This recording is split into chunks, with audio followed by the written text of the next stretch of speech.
She wasn't supposed to be the one who figured it out. She knew the difference between a wet basement and something else. And on the morning of April 13th, 1992, she was one of the first people in any official capacity to understand that something else was happening. Her name is Marlene Sykes. She was a dispatcher for the Chicago Department of Buildings. And what she was hearing, in call after call, building after building, was a city starting to drown from the inside. Everything I'm about to tell you is on the public record. The 1992 Chicago tunnel flood is documented in the Chicago City Council investigative hearings held between April and September of that year. The Federal Emergency Management Agency damage assessment filed in the summer of 1992, the Illinois Environmental Protection Agency water and contamination reports, and the extensive coverage in the Chicago Tribune and Chicago Sun-Times.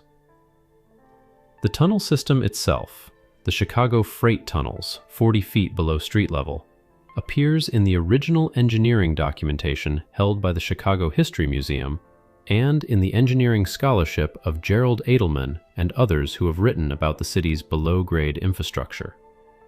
The response failures, the suppression of early warnings, and the $2 billion in total damage are documented facts.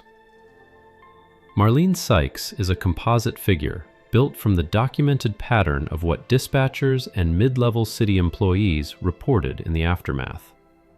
The calls were real. The timeline was real. What happened to the people who tried to raise the alarm first? That's real too. What I keep coming back to is the timeline. Because the warning didn't come from a sensor. It didn't come from an engineer with a monitor. It came from a dispatcher answering phones, looking at her own hand-drawn map, doing math in her head that nobody asked her to do. Okay, so here's the thing about the Chicago tunnel flood that most people don't know. There were warnings. Days before. Weeks before. A contractor doing pile driving work near the Kinsey Street Bridge in January 1992 had punched through the tunnel wall. The Chicago Department of Transportation knew about it. The tunnels were owned by the city, and the decision was made, or rather, the decision to make a decision was delayed, about how urgently to repair the breach. The repair was scheduled for the next fiscal quarter. The fiscal quarter started April 1st. The tunnel filled on April 13th. By 6 a.m., the basements of the Chicago Mercantile Exchange were flooding. By 8 a.m., the basements of Marshall Fields. By 10 a.m., nearly every major building in the loop had water rising in its sub-basement levels, because the Chicago freight tunnels, 40 miles of interconnected brick-lined passages running under the entire downtown, had become a pipe. A single pipe, pressurized, attached to the Chicago River. And 40 feet below street level, it was filling fast. Here's what you need to understand about the Chicago freight tunnels before anything else. They were built between 1899 and 1906. Not by the city, by a private telephone company initially, as a conduit for cables, then repurposed, expanded. By the early 20th century, they were a functioning underground railroad, narrow-gauge electric locomotives carrying freight, coal, ash, mail between the basements of downtown buildings. The basements of those buildings had doors that opened directly into the tunnels. Loading platforms. The whole thing. At their peak, the tunnels moved 2 million tons of freight per year under the loop without a single truck on a street above. By 1959, they were obsolete. Trucking had won. The tunnels were sealed. The locomotives were stripped. The tunnel doors in the building basements were bricked over. and over the next 30 years, Chicago largely forgot they were there. Except the tunnels didn't go anywhere.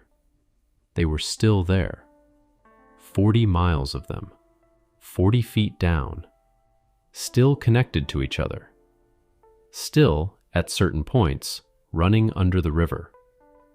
And after 30 years of deferred maintenance and no one keeping track of exactly where every wall was and what condition every segment was in, a contractor doing unrelated work near the Kinzie Street Bridge drove a pile into one.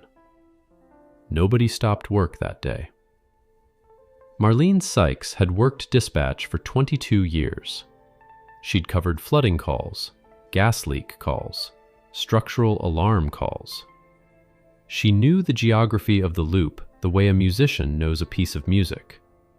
Not as a sequence of facts, but as a felt thing, a pattern that has a right sound and a wrong sound. Her wall map wasn't official. It was hers. She'd built it call by call. Every time a building reported something, she'd mark it. Wet basements, electrical failures, foundation anomalies. She had a color system. She had dates. By 8 a.m. on April 13th, she had taken 17 calls, all of them from loop buildings, all of them reporting water in sub-basement levels. That wasn't normal. Wet basements in the loop happened one at a time, two at a time. This was concentric. This was spreading outward from, she looked at her map, a cluster near Kinzie and the river. She called her supervisor. Her supervisor told her that wet basements in spring were not a buildings department issue. They were possibly a sewer backup. Call the water department. She called the water department. The water department had not received unusual call volume. They thanked her. They said they'd look into it. By 10 a.m., she had taken 31 calls. First document moment. 6:04 a.m.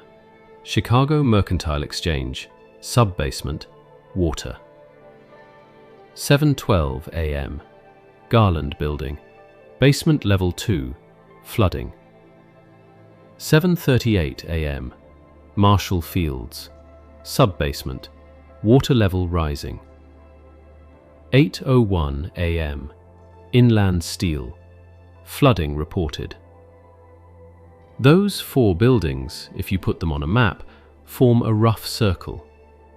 The center of that circle sits over the Chicago freight tunnels.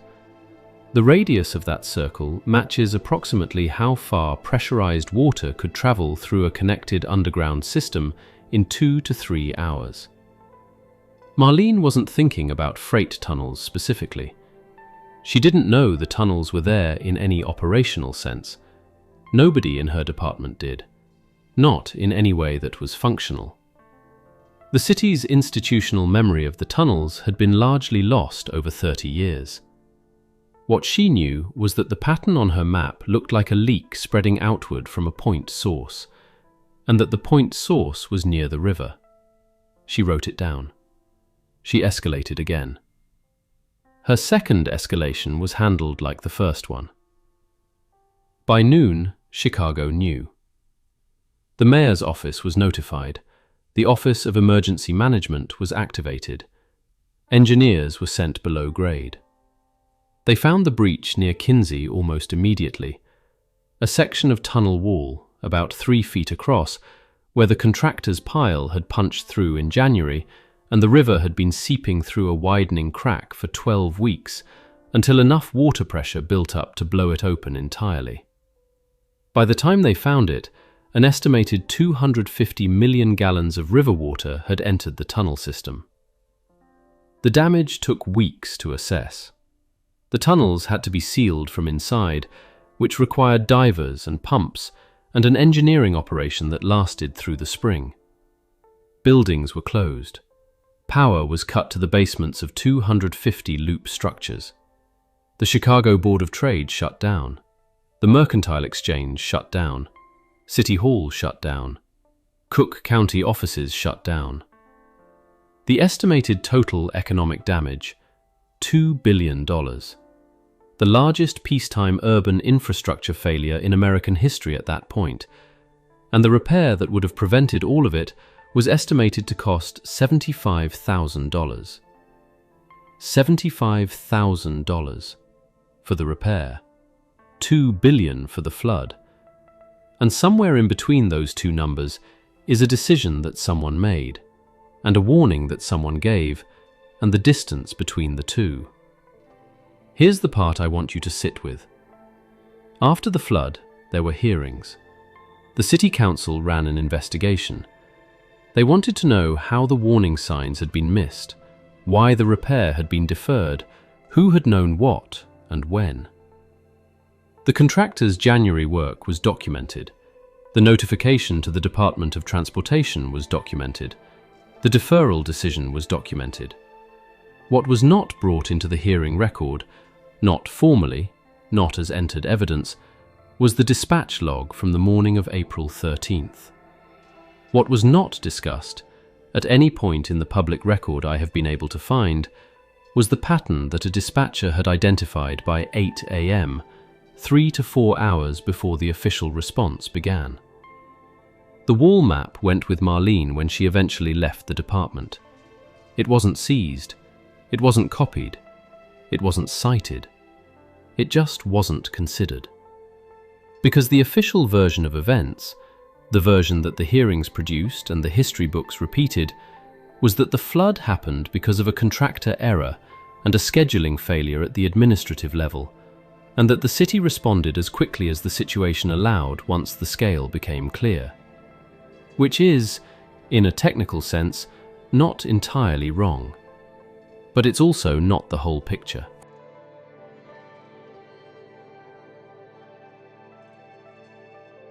Because the whole picture includes a woman in a basement office with a hand-drawn map, looking at 17 calls clustering toward a single point by 8 a.m., trying to get someone above her in the chain to understand that something was happening before the something had finished happening.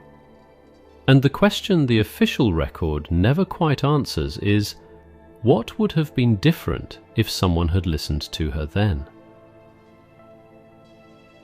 40 feet below Chicago's Loop, the freight tunnels are still there. They were repaired and sealed after 1992. Some sections have been explored by urban historians. The city has, in the years since, done more to document their existence. There are now maps, engineering assessments, historical records at the Chicago History Museum. But for decades, the institutional memory of what was below simply wasn't maintained. Not because anyone decided to erase it, just because nobody kept it current. Nobody's job was to know where those old walls were and what condition they were in. Except, maybe, the people answering the phones when those walls started to give way.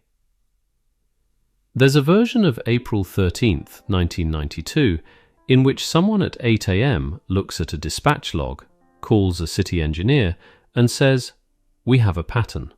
17 buildings, loop cluster, near the river. Can you check below grade?"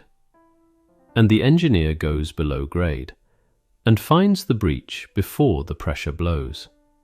And $2 billion stays in the economy, and the Chicago Board of Trade opens on time. And nobody ever hears the name Marlene Sykes. Because the disaster that didn't happen doesn't have a name. The map still exists. The tunnel still exists. One of those two things told us what was coming. And we only know that now because the other one got there first. If you're someone who notices patterns at work, in systems, in the thing that's not quite adding up the way it should, this channel is for you. That's the history I want to tell.